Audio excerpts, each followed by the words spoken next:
ஒரு husband wife என்ன சண்டை நடக்குது அப்படின்னு வேற யாருக்கும் தெரியாது. வீட்டுக்குள்ள நடக்கிற விஷயம். ஒய்ஃபு செத்து கிடக்கு, ஹஸ்பண்ட் மாத்திரம் வீட்டுக்குள்ள இருக்காரு. வீட்டுக்குள்ள கூட்டி ஒரே சட்டம் கேட்குது. எல்லாரும் போடுறாங்க, ஓடுக்கு கதவை கட்டுறாங்க, கதை முடிஞ்சு திறக்கிறாரு. இல்லை அவரும் ஒய்ஃப் எடுத்து போயிடுறாங்க. ஆனால் ஒய்ஃபு மருந்து கொடுத்து செத்து கிடக்கு, பாய்சன் செத்து. இப்போ அந்த அம்மா எப்படி பாய்சன் சாப்பிட்டு அப்படிங்கிறது யாரும் எக்ஸ்பிரஸ் நடக்குது, ஹஸ்பண்ட் முடியும் தானே. Therefore, it is for him to say what had happened in the world. இது ஒரு ஓனஸ் ஒரு பேர். இப்போ ஒரு பையனை கேட்டுட்டு போகிறான், கடத்திட்டு போகிறதா வச்சுக்கோங்க. கடத்திட்டு போகிறான், எட்டாடி ஒரு இடத்துல கிடையாது. உடனே கேஸ் வரும், நீ தானே என் பையனை ஏற்றிட்டு போகிறேன்.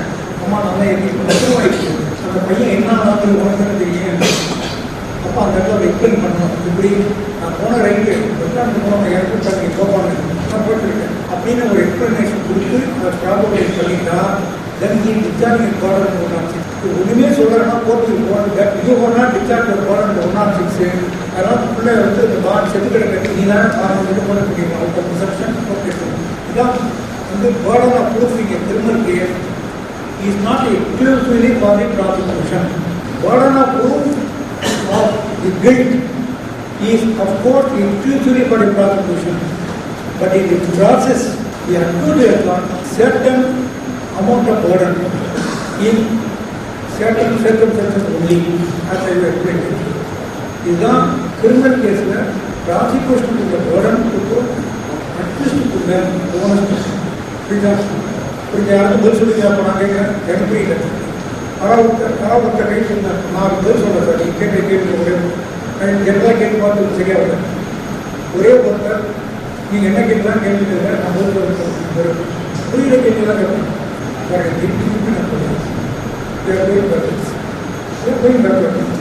நீங்கள் இந்த பேண்ட் இருக்குல்ல, ஜம்ப் பண்ணி கற்றுவீங்களா? ஆனால் பதில் சொல்லுங்கள், யாராவது சொல்லுவீங்களா? முடியாதுல்ல, முடியாதுல்ல. இதே கேள்வி இருக்கிறேன். அடுத்து என்ன சொல்லுவீங்க? கொடுங்க பார்ப்பீங்க, கொடுங்க. இன்னைக்கு முயற்சி பண்ணுவேன், காலடி ஜம்ப் பண்ணுவேன். நாளைக்கு முயற்சி பண்ணுவேன், 30 அடி ஜம்ப் பண்ணுவேன். கொஞ்சமாக ஜம்ப் பண்ணி நேரத்துக்கு கொடுத்துருவாங்க. அந்த நம்பிக்கை எனக்கு. முதல் முறையாக சினிமா பார்த்தீங்கன்னா சிவகை கற்றுக்கு பார்த்தீங்களா, அந்த கல் இருக்கும். அதனால் இந்த கல்லை தூக்கு, நீ அப்போ தானே நீ இறங்க நான் ஒத்துக்குவேன் அப்படிங்கிற போது ஒரு மோட்டிவ் வந்துருச்சு. ஒத்துக்கலாமா நம்ம இளைஞர் அப்படிங்கிற மோட்டிவ் இருக்கும். முதல் போய் இந்த கல்லத்தை லேசாக தூக்குவார், முடியாது அப்பான்னு வச்சு தூக்குவார். 2ஆம் நாள் தூக்குவார், 3ஆம் நாள் தூக்குவார். ஒரு நாளே இந்த கல்லை தூக்கி தர மேலே கொடுத்துருவார். எதனால? ஒரு மோட்டிவேஷன் இருக்கிறது. என்ன மோட்டிவ்? நம்ம அந்த கல்லை தூக்கினா நம்ம இளைஞர்னு டிக்ளேர் ஆகும் அப்படிங்கிற மோட்டிவேஷன் இருக்குது. இந்த motivation drives you to make effort. Daily போய் எஃபர்ட் பண்ணிக்கிட்டே இருக்காரு. ஒரு நாள் அது மாதிரி நான் சொல்கிற இந்த வேலை தொடரணும்னா அழகான மோட்டிவேஷன். இப்போ தான் நீங்கள் என்னோட அறிவாளிகள் எடுத்துருக்கீங்க. This motivation drives me to work on it. Daily try பண்ணுறேன். ஒன் டே ஐ வில்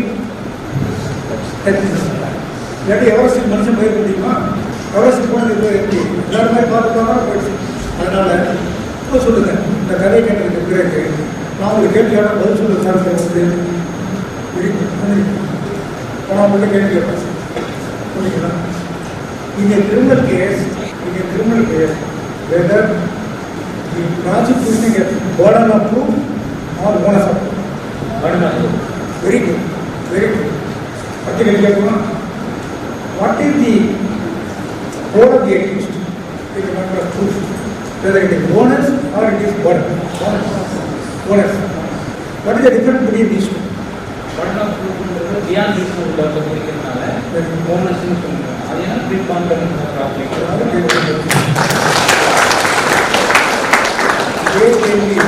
இதேதான் முதல்ல கேட்டேன். ஒரு 4 நிமிஷத்துக்கு முன்னாடி யாராவது பதில் சொல்லுங்க, யாராவது இன்னும் சொல்லாமல் பாருங்க.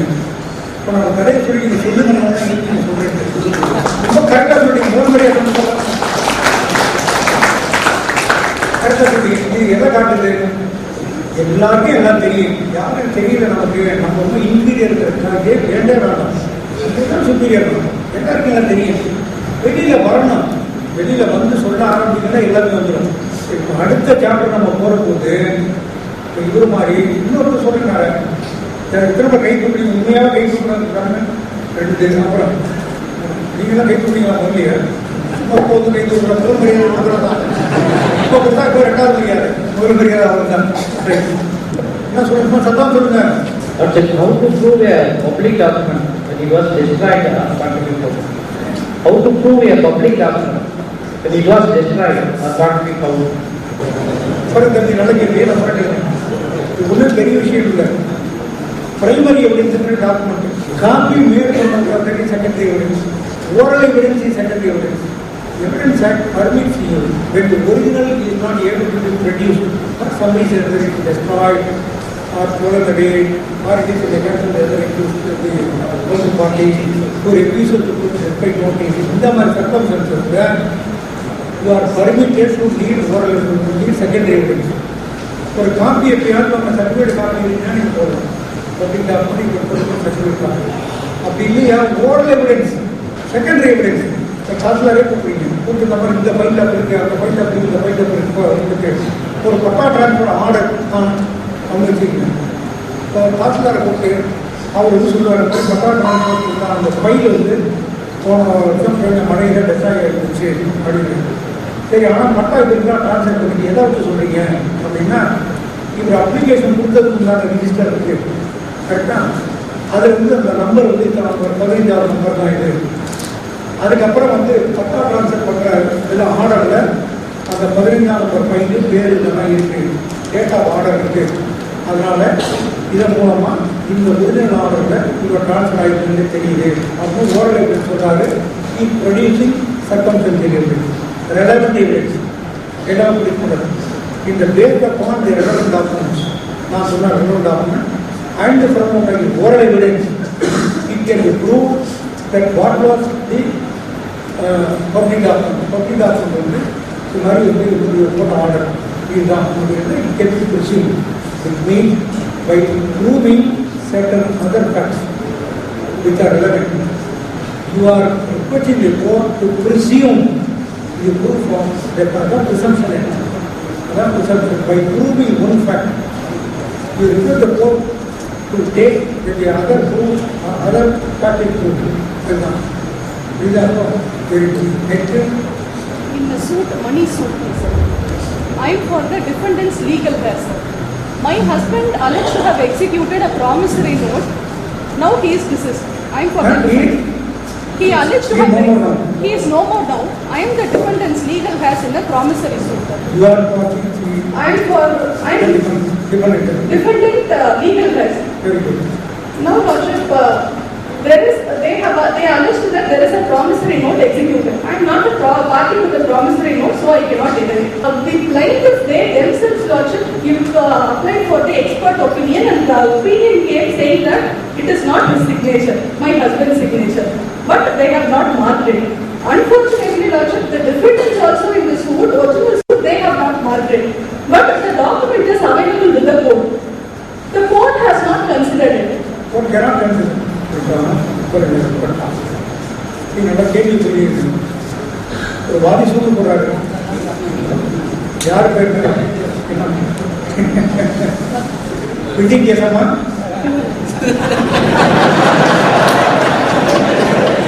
Hypothetically, Lordship, hypothetical situation, not a case. The building go have to a division Academically, question, ஒரு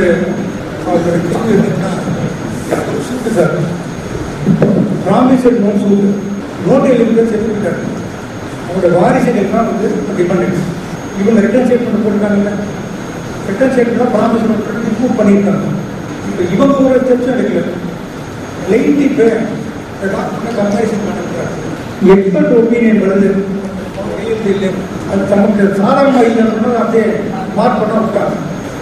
வக்கீல் சொன்னால் கண்ணாசந்துட்டாரு, கண்ணாசரக்கூடாதுங்கிறது இதுதான் முக்கியமான விஷயம். வக்கீல்கள் எப்பவுமே விஜயதான் கண்ணாசந்துட்டார், அவரும் கண்டு தான் விட்டார். அவங்க என்ன சொல்கிறாங்க, லைட்லி வக்கீல் வந்து வேணும்னே அதை மறைக்கிறார். அவர் கரெக்டு, அவர் எகைன்ஸ்ட் அவர் எவ்வளோ அவர் சொல்ல முடியாது, அவர் மறைக்கிறார். டிபெண்டன்ட் வக்கீல் வந்து கண்ணாசந்துட்டார், அவருக்கு போராட்டத்தை மறந்துட்டார். ஜட்ஜி விழிச்சிருக்கணுங்கள, ஜட்ஜு பார்த்துக்கணும்ல, ஜட்ஜு பார்த்தா தீர்ப்பு சொல்லலாம் முடியாது. என்ன காரணம்னா expert opinion by itself is no evidence at all in the area. If you look at the evidence at section 59, 58 correct, and 60, 59 is there. All facts except the contents of document or electronic record may be proved by oral evidence. Correct. Oral evidence must be direct. Direct evidence is not hearsay. The thing is to be seen. ஒரு model நடக்குது, அது யார் பார்த்தாங்களோ பார்த்தவங்க சாப்பிட்டு சொல்லணும். நான் பார்த்தேன்னு ஒருத்தருக்கு சொல்லி அவருக்கு அவரோட பார்த்தாங்கன்னு சொன்னாங்க. அதான் டேரக்ட் எவிடன்ஸ். அதுக்கு நம்ம அதை பற்றி தெரியுமா வந்துட்டு அப்படின்னு சொல்லணும். அப்புறம் இதில் லாஸ்ட் வந்து if it refers to an opinion or to the grounds on which that opinion is held, it must be the evidence of the person who hold that opinion on those grounds. Expert opinion இருந்தால் அந்த expert வந்து கோர்ட்டில் சொன்னாலும் அந்த evidence. Criminal case வச்சுங்க, 294 CRPCயில் சில documents வந்து எக்ஸ்பர்ட்டை விசாரிக்காமையே அவன் ரிலை பண்ணாலும் ஸ்டாச்சுட்டரியாக சொல்லியிருக்காங்க. சிவில் கேஸில் அந்த மாதிரி கிடையவே கிடையாது. அந்த எக்ஸ்பர்ட் இந்த ஒப்பீனியன் இருக்குல்ல document, that by itself is no evidence at all. The expert is to be summoned, he has to give evidence supporting that opinion. அது மாத்திரம் இல்லை, he has to give the reasons for his opinion. ரீசனே இல்லாமல் இந்த கையெழுத்து அந்த கையெழுத்து ஒரு கையெழுத்துக்கலாம் அந்த ஒரே கையெழுத்து ஆனால் மற்ற ரெண்டு வெவ்வேறு கொடுத்து வச்சுங்க வேலை அப்படின்னா தூக்கி தெரிஞ்சுக்கோங்க. என்ன டிஃப்ரென்ஸ் இருக்குதான், ஏன் இந்த ஒப்பீனியன் நான் வந்து அதனால் அவங்க தான் எக்ஸ்பிளைன் பண்ணணும். So he should state the reasons for his opinion. Then he has to give his opinion. He should alone be cross-examined. That alone can be read out in the court. The expert opinion வந்து இருக்கு, கோர்ட்டில் இருக்கு, ஜட்ஜே பார்த்துக்கணும்னு சொல்லி பாருங்க, அந்த கதையை நடக்காது. இந்த மாதிரி கேஸ்களில் சரி இப்போ நீங்கள் என்னோட கேள்வி கேட்கலாம், அவர் எப்படி தூங்கிட்டாரு, அவருக்கு என்ன பண்ண சொன்னோம் அப்போனா இதுக்கு ஒன்றுமே வழியே இல்லையா அப்படின்னா நீங்கள் அப்பீல் போடுறபோது ஆன் பார்த்து சொல்லி சார் நினைக்கிறேன். அதில் போய் இவங்க மேக் ஆன் அப்ளிகேஷன் இந்த மாதிரி எப்படி விட்டு போச்சு இந்த மாதிரி இருக்குது, அதுக்குள்ள ரீசன்ஸ்லாம் இருக்குது, முயற்சி எடுத்துமாங்க போனதெல்லாம் 1008 காரணங்கள் அதில் இருக்குது. இதெல்லாம் சொல்லி அப்புறம் போட்ட கன்வின்ஸ் பண்ணிங்கன்னா அப்புறம் கோர்ட் போய் allow you to examine that witness. அப்போது அந்த விட்னஸ் வந்து அவருக்கு நான் தான் கம்பேர் பண்ணேன் இதனால ஒரு அவர் சொல்லணும். அது வெறும் court cannot see on its own. கரெக்டாக இப்போ நம்ம இவ்வளோ தூரம் சொல்லி வந்த போது oral evidence must be direct. Opinion of an expert இது டைரக்ட் எவிடன்ஸ். அப்புறம் ஒரு பர்சன் இது ஒப்பீனியன் சொல்லுவோம் அப்படின்னா ஹீர்ஸ் எவிடன்ஸ்னால் என்ன, யாரும் சொல்ல முடியாது. யாராவது ஒருத்தர் கேள்வி இதெல்லாம் கிடையாது. நீங்கள் நானும் நடந்து போனாலும் சொல்லுமா வெரி குட். ஒரு அம்மனுக்கு நடக்குது, அப்போ அம்மனுக்கு நடந்ததை வந்து பார்க்கறது கிடையாது. அந்த வழியா ஒரு பஸ்லயோ இல்ல பைக்லயோ டிராவல் பண்றாரு. அப்ப அங்க கூட்டமா இருக்கு என்னன்னு ஒருத்தர்கிட்ட கேட்கிறாரு. அதுவும் அங்க ஒருத்தர் வந்து இன்னொருத்தர் ஏ வந்து பியை வந்து வெட்டிட்டாரு அப்படின்னு சொல்லி 3ஆம் நபர் மூலமா இன்னொரு நபருக்கு வந்து சொல்றது. அப்போ அவரு டைரக்டா பார்க்கல, இன்னொருத்தர் பார்க்கல, இன்னொருத்தர் சொல்லி அவர் மூலமா தான் இவருக்கு தெரியுது. இதுதான் ஹியர்சே எவிடன்ஸ். ஹியர்சே எவிடன்ஸ் டைரக்டா அவங்க அந்த அட்மிஷன்ஸா எடுத்துக்க மாட்டாங்க, வேறு ஃபேக்ட்ஸ் பார்க்க மாட்டாங்க. ஜஸ்ட் ஹியர் தி திங்ஸ், அவங்க அந்த இன்சிடென்ட்டை அவங்க கேட்டுப்பாங்க, கேட்டுட்டு அவங்க ஆமாம் அந்த மாதிரி கேட்டுன்னு சொல்லுவாங்க. That is called hearsay evidence. அவங்க என்ன பண்ணுறாங்கன்னா ஒரு சம்பவத்தை பார்த்தவங்க சார்ந்து சொன்னால் டைரக்ட் எவிடன்ஸ், பார்த்தவங்க இன்னொருத்தர் சொல்லி அவன் வந்து சொன்னான்னு கேட்குறேன் ஒரு கூட பார்த்துருக்காரு அப்படின்னு சொன்னால் ஹியர்சே அப்படின்னு சொல்கிறாங்க. காதால கேட்டால் ஹியர்சே கரெக்டாக நேராக பார்த்தோம்னா டைரக்ட். இப்போ நான் சொல்கிறேன் ஒரு சம்பவம் நடக்குது, அந்த விட்டுப்பட்ட ஆள் ஐயோ ராமசாமி என்ன விட்டுறான், ஐயோ காப்பாற்றுங்க, ஐயோ ராமசாமி என்ன விட்டுறான்னு கத்துறாரு. ஒருத்தர் அந்த தூரத்தில் ஒரு பக்கத்து வயலில் நிற்கிறது காவல் அவர் கோர்ட்டுன்னு சொல்கிறார். இந்த மாதிரி நான் நின்றுட்டு இருந்தேன், அந்த செத்து போன ஆள் கத்துனாரு, ஐயோ ராமசாமி என்ன விட்டுறான் காப்பாற்றுங்க, ஐயோ ராமசாமி விட்டுறான் காப்பாற்றுங்க கத்துனாரு. நான் காவல் காவல் கேட்டது கேஸ் ஆனாலும் அது அப்பன்ஸ் அவங்க பார்க்கல இல்லை, ரிட்டனாக அவங்க பார்க்கல. அதனால கேஸ் எஸ். நான் ஏமாத்துவேன், ஏமாத்துறேன். இப்போ கேஸ் அப்போ இன்னொரு சொன்னாங்க, அந்த ரிட்டன் பெட்டிங் வந்த உடனேயே எப்பா நீ வெளியில் நடத்துகிற மோதல் எப்படி சார் மோதல் வெளியில் நடத்துங்க, இவர் நேராக பார்க்கல, ஒரு ஹியர்ஸே ஆதார் கேட்டிருக்கார், அதனால ரிஜெக்ட் கொடுத்துருங்க அப்படின்னு சொன்னால் நம்ம இசைக்கு அனுப்பிச்சோட வெளியில் நீங்கள் அனுப்பிச்சிருக்கீங்களா சார்? மற்ற ரிலவெண்ட் ஃபேக்ட்ஸோட அதை முதல்ல இன்னும் விசாரிப்பீங்களா? ஹியர்ஸே தானே விஷயத்துக்கு ஹியர்ஸே தானே, ஹியர் பண்ணால் ஹியர்ஸே, கையால் பார்த்தா ஐவிட்னஸ் அப்படியா? He is a direct evidence. He has perceived by his senses. நீங்கள் சொல்லுங்க டைரக்ட் எவிடன்ஸ், அதனால அப்படி சொல்லுறீங்க. அவங்க சொன்னால் ஹியர்ஸே காலால் தானே கேட்டாரு,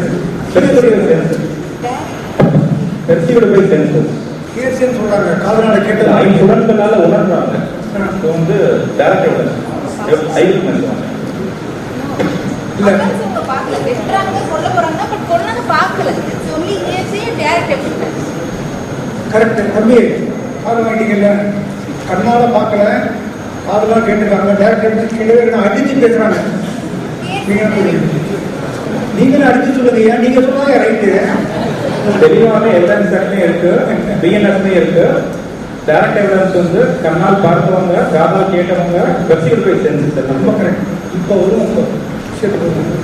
இப்போ இவங்க சொன்னது அவ்வளோவா சரியா இல்லை, நீங்கள் சொன்னது சரி. ஏன் சரி, இது ஏன் அவ்வளோ சரியா இல்லை? அதனால அவங்க இதை கூட தெரியும் நினைக்கிறாங்க, அவங்க ப்ரோவ் பண்ணுறது கூட கொஞ்சம் கொடுத்துடலாம். முதல்ல இப்போ நம்ம விஷயத்துக்கு வருவோம்.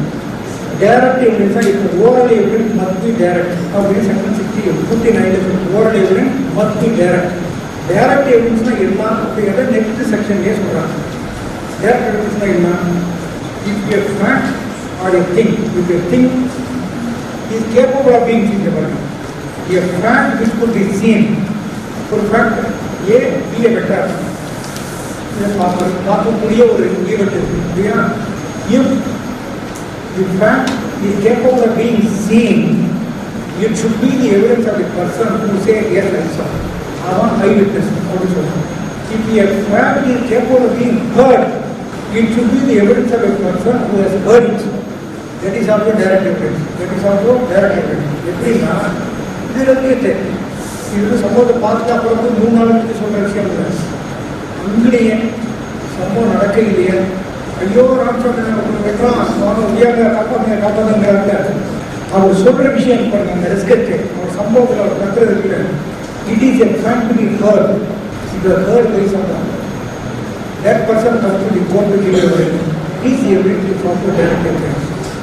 சுருக்கமாக சொல்லணும்னா மொத்தம் 6 விஷயங்கள் டைரக்ட் எவிடன்ஸ். மொத்தம் வந்து பரிசயத்தை பாருங்க. இப்போ depose a fact which could be seen, it should be the person who has seen it. Two, if it refers to a fact which could be heard, it should be the person who has heard it. இது முதல்ல கண்ணு ஒரு காது. அடுத்தது 3, if it refers to a fact which could be perceived by any other sense, மற்ற sense புலன்கள் வேற புலன்கள் தான் அறியக்கூடிய விஷயம் அப்படின்னா அதை அறிந்ததை சொல்வது. இப்போ நான் சாப்பிட்டது வந்து தேன் அப்படின்னா சொல்லுவேன். எப்படி சொன்னீங்க? அந்த தேன் உங்கள்கிட்ட சாப்பிட்டு பாருங்க, நான் சொல்ல முடியாது, அவ்வளோதான் தீர்ந்து போச்சு. இப்போ எதை வச்சு சொல்கிறேன்னா டேஸ்ட்டை என் நாக்கு பர்சீவ் பண்ணுது. எனக்கு தெரியும் தேனுடைய taste, therefore I say that I perceive it அப்படின்னு சொல்கிறேன். அந்த இடத்துல அப்படியே நுணுக்கமாக இருக்குது அப்படின்னு சொல்கிறேன். காத்துக்கிட்ட நுணுக்கமாக இருக்குது. ஒரு ஆள் சொல்கிறார், சம்பவம் சமைக்கிற உள்ள உடனே மூச்சு திணறலாக இருந்தது, அதனால தான் அவர் மூச்சு திணறல் செத்து போனார் அப்படின்னு சொல்கிறாங்க. காற்று வந்து ஜாப்பாட்டு அந்த எப்படி கொடுக்க முடியும்? இப்போ person who experience who perceive it சூஸ் பண்ணுறது his evidence is direct evidence. நெருப்பு சுடும், சுத்திக்கேங்க அவர் விட்டாரு, சுத்திக்கேங்க உடனே நீங்கள் வந்து எப்படி சுடலை எப்படி ப்ரூவ் பண்ணுறது? நெருப்பு வச்சு எல்லாரும் சுற்றா காட்ட முடியாது. அப்போ it is matter to be perceived through a sense. தொடு உணர்வை கண்டுபிடிக்கிறது. அதனால் அந்த தம்பி யூஸ் பண்ண லாங்குவேஜ் ரொம்ப சரியான language. If a fact would be perceived by any one of the 5 senses. நமக்கு 5 சென்ஸ், 6வது சென்ஸ் வேறு, அது பகுத்தறிவு. 5 சென்ஸ் ஐம்புலன்கள் தான் வரும். இந்த ஐம்புலன்கள்னால அறியக்கூடிய விஷயங்களை அந்த புலனால் நான் அறிந்தே நான் சொன்னால் தான் இது டேரக்ட் எவிடன்ஸ். இதுதான் ஐம்புலன்கள்னால. If a fact could be seen by eyes, it should be the evidence of the person. The fact which could be heard, it should be the evidence of the person who heard. If the fact could be perceived by any other sense, it should be the evidence of the person. Last, ஆறாவது ஒன்று சேர்த்துக்காங்க. ஆறாவது என்னன்னா opinion evidence. ஆறாவது, apart from these 5 facts which could be pursued by any one of the 5 senses, there is yet another thing which is also classified as a direct evidence. That is ஆறாவது புலன்ல expert opinion. So expert opinion means the expert who forms the opinion should come to the court and his evidence is direct. But accepting his evidence, he should give the reason for his opinion and he should be subjected to cross-examination. இதுதான் வந்து expert opinion, direct evidence. அந்த உணவுக்கு பதில் வேற என்ன கேள்வி? ஒரு criminal trial charge sheet பண்ணி கமெண்ட்ஸ் ஆகுது. இந்த டைம்ல லிஸ்ட் ஆஃப் விட்னஸ்ல வந்து சார்ஜ் ஷீட்ல இல்லாத ஒரு விட்னஸை ப்ராசிக்யூஷன் ரிலைட் பண்ணி கூப்பிட முடியுமா? 311 கோர்ட் 311 கோர்ட் 311 CRPC ல the court has got enormous power to summon even so much any witnesses, because ultimately what is doing justice. Therefore, the prosecution can very well cite a witness who was not cited already. Prosecution has liberty to do that. ஆனால் நீங்கள் என்ன சொன்னால் prosecution வந்து doctor appeal பண்ணுறாங்க போகிறாங்கன்னா நம்ம ஆயிரத்தி defence சொல்லலாம். But you are talking on the power of the court and the right of the prosecution. The prosecutor has got right to make an application. The court has got right to power to pass such an order, summon any person. Do not cited in the charge. Correct? But what are the circumstances under which a person can issue summon is a different issue. Constitution 393 says that it is the Constitution of India. But in BNSS and BNSA, BSA, these things is when the short writing it is speaking for, but total Constitution of India is just supreme of the law for the word is India is the right word for the interpretation in the name we can make it. But here is Bharat is how it is relevant to our act. குழந்தைக்கு அல்லது பேரப்பிள்ளை பேர் வைக்கிற right உங்களுக்கு இருக்காங்க. யாருக்கும் உங்களை கேள்வி முடியும் ஏன் பேர் வைக்கணும். அதே மாதிரி தான் அரசாங்கத்துக்கு ஒரு சட்டத்துக்கு பேர் வைக்கிற அதிகாரம் பார்லிமெண்ட்டுக்கு இருக்கு. அந்த பேரப்பிள்ளை வந்து யாரும் கொஸ்டின் பண்ண முடியாது.